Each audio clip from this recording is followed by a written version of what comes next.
We've just heard Steel, which I think is an interesting and a strong song, and it's the first track on your album. Lyrically, it seems to work on a couple of levels, a personal level and a wider social or political level. Can you tell us how that song came about? It was one of the songs that just came in a whoosh in my head, and I remember being in Devon and running upstairs to the studio with this idea going round in my head and grabbing my laptop to get some kind of song down. And within an hour I'd got, you know, some loop and my chords and the general idea of the song, and it just came in a rush. And it was, for me, a very emotional song to write. And some of it is personal. And as I was writing it, towards the end of the song, it took on a slightly different resonance for me. The initial rush was one straight from the heart. That's brilliant, isn't it? Because essentially you've got the finished article is almost in real time. You're writing it from beginning to end is almost absolutely. I mean, even some of the sounds that I used on my little demo are still there, because the energy and the feeling I had and was so powerful that I just wanted it to stay. And Hugh Harris, who produced it for me, did a great job, because he kept all that intensity, I think, in the track. Yeah. This is, I think, a unique album in a way. Is it unique? Is there one or two others? I don't know, but it's released with a book as part of a package. I think this is the first time that there are real songs and stories, you know, depicting the book. I think it could be a first. You know, for me as a songwriter, you get all these landscapes in your head and music, but landscapes and visuals, and it makes complete sense to me to work with words. Well, you know, and the book. You were in a unique position, weren't you? Because you had an insight into the book as it was being written. Yes, I did. This must have informed the album at every stage.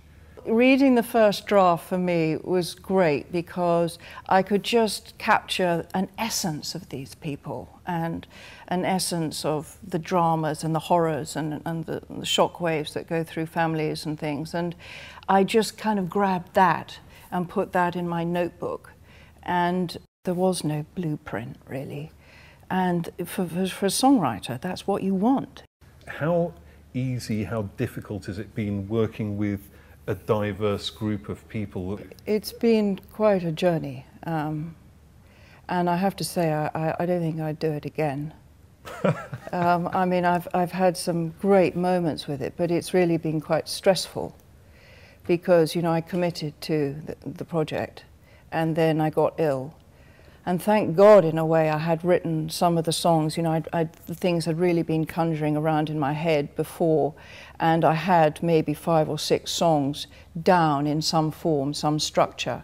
So I wasn't completely desolate, but it's been extremely hard, because I haven't been able to be there. And I've had to, you know, just give the songs to other producers.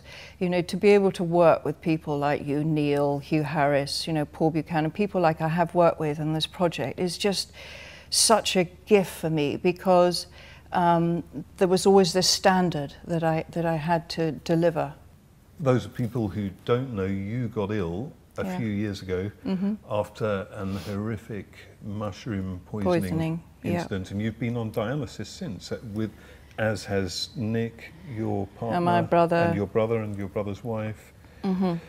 This has obviously turned your life upside down, but it must also have hugely changed the way you work and how was it? The amount you wanted to work? Did you see work as a kind of saviour, as a release? Well, to start with, I mean, I was so sick, I didn't want to even go near music. Music's upset me.